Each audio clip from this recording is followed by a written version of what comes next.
একটা ঘুষি মারলো, ঘুষি মেরে দিশা পেছন ঘুরে গেল, একটা মেয়ে সেখানে মারলো, একটা ছেলে এসে উইকেট দিয়ে হাতে বাড়ি মারলো।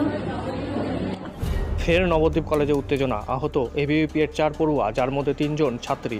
অভিযোগ, আজ নবদ্বীপ বিদ্যাসাগর কলেজে কিছু কাজের জন্য গিয়েছিলেন এবিভিপি এর কয়েকজন ছাত্রছাত্রী। এরপর হঠাৎ তাদের ওপরে কলেজের ইউনিয়ন রুম থেকে লোহার রড বের করে হামলা করে টিএমসিপির কয়েকজন ছাত্রসহ বহিরাগতরা।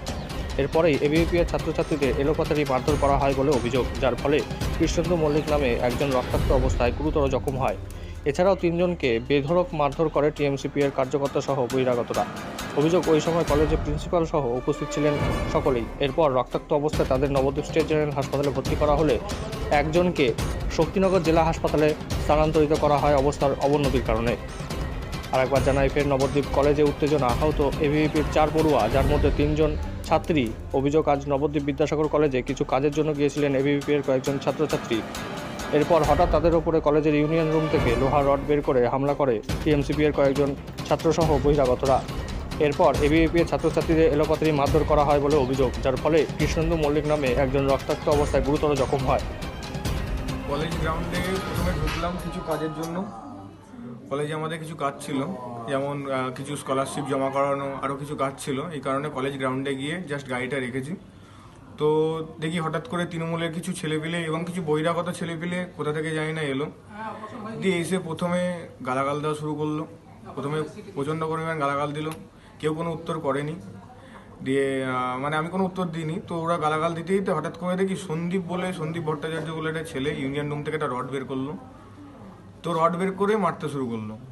তো রড দিয়ে মাথার মধ্যে মারলো প্রথমে, আর ওর মারা দেখা দেখি ওদের মধ্যে যত যে 50-60 জন ছেলেপিলে ছিল, 60-65টা ছেলেপিলে ছিল, তারাও মারতে শুরু করলো। তো মারতে মারতে আমি যখন মাটিতে পড়ে গেলাম তখন আরও বেশি করে মারছে। আর সামনে একজন অফিসার দাঁড়িয়েছিল, একজন কালো মতো করে, অফিসার বলতে একজন অ্যাসিস্ট্যান্ট সাব ইন্সপেক্টর দাঁড়িয়েছিলেন ওখানে। তো পুলিশ দাঁড়িয়েছিল। হ্যাঁ, পুলিশ দাঁড়িয়েছিল ওখানে। তো দাঁড়িয়ে থাকার পরে আমাকে যখন মারতে মারতে যখন আমাকে বের করছে, এবার পুলিশ তখন আমাকে বের করলো না, আমার একটা বন্ধু আমাকে ওখান থেকে টেনে বের করলো। তো আর বানটা বলে একটা ছেলে ছিল, তো বানটা প্রথমে পাঞ্চার দিয়ে মারতে শুরু করলো পিঠের মধ্যে। আমার পিঠের মধ্যে রডে করে মেরেছে, মাথার মধ্যে পাঞ্চার দিয়ে, মাথার মধ্যে রড দিয়ে কন্টিনিউয়াস রডে করে মেরে গিয়েছে। মাথার পিছনে, মাথার সামনে, ঘাড়ের মধ্যে, আমার এই কাঁধের মধ্যে লেগেছে। আর আরেকটা ছেলে আছে কলেজের স্টুডেন্ট, নামটা হচ্ছে প্রীতম শাহ। প্রীতম আমার গলাটাকে টিপে ধরে ঠাসিয়ে রেখেছিল। তো তোমাদের মোটামুটি কজন আহত হয়েছে? আমাদের টোটাল আহত হয়েছে 3-4 জন মতো।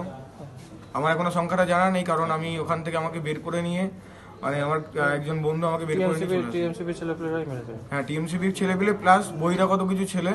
আর এই যে সন্দীপ ভট্টাচার্য বলে ছেলেটা, এই ছেলেটা কিছু ইল্লিগাল কাজের সাথে যুক্ত রয়েছে, এই বালি টালি নিয়ে এরকম কিছু ইল্লিগাল কাজ। তোমাদের যে কলেজ গ্রাউন্ডের মধ্যেই মারামারি? কলেজ গ্রাউন্ডের মধ্যেই মারামারি ছিল? হ্যাঁ, প্রিন্সিপাল কলেজের মধ্যেই। আজকে কলেজের ভেতরে যেরকমভাবে নর্মালি কলেজ চলে সেরকমই আমাদের কার্যকর্তারা কলেজের ভেতরে ছিল। হঠাৎ তৃণমূল ছাত্র পরিষদের বাইরে থেকে কিছু দুষ্কৃতী বাহিনী কলেজে ঢোকে এবং রানিং যারা কলেজে পড়ে 2-1 ছিল, তাদের নেতৃত্বে আমাদের কার্যকর্তাদের উপরে শুধু ছাত্র নয়, ছাত্রী কার্যকর্তাদের উপরেও অ্যাটাক হয় এবং এলোপাতাড়ি তাদেরকে মারা হয়। ছাত্রী কার্যকর্তাদেরকে মানে ফেলে মারা হয়েছে। বলতে চাই, আমি এবিভিপির পক্ষ থেকে বলতে চাই, এই যে ঝুট ঝামেলাগুলো কলেজের ভিতরে হচ্ছে, এর সমস্ত দায়ভার প্রিন্সিপালের, এবং প্রিন্সিপালকে দায়ভার নিতে হবে।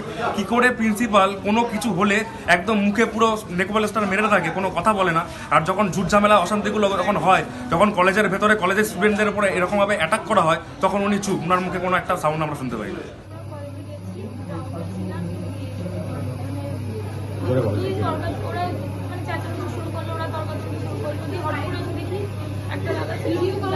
আমাদেরই একটা দাদা ছিল, ওকে মারধর করা স্টার্ট করে, এবার আটকা দিয়েছি।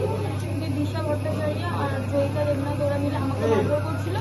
দিয়ে ওখান থেকে কোনো মতো বেরিয়ে আসলাম, দিয়ে হুট করে গেটের সামনে এসেছি, আর গোপাল চক্রবর্তী এসে আমার এখানে এমন একটা ঘুষি মেরেছে আর অনেকে মাথায় মেরেছে। আমি মাথা ঘুরিয়ে পড়ে গেছিলাম, কিছু করতে আসিনি। আমরা ছেলেরাও তোমার গায়ে হাত দিয়ে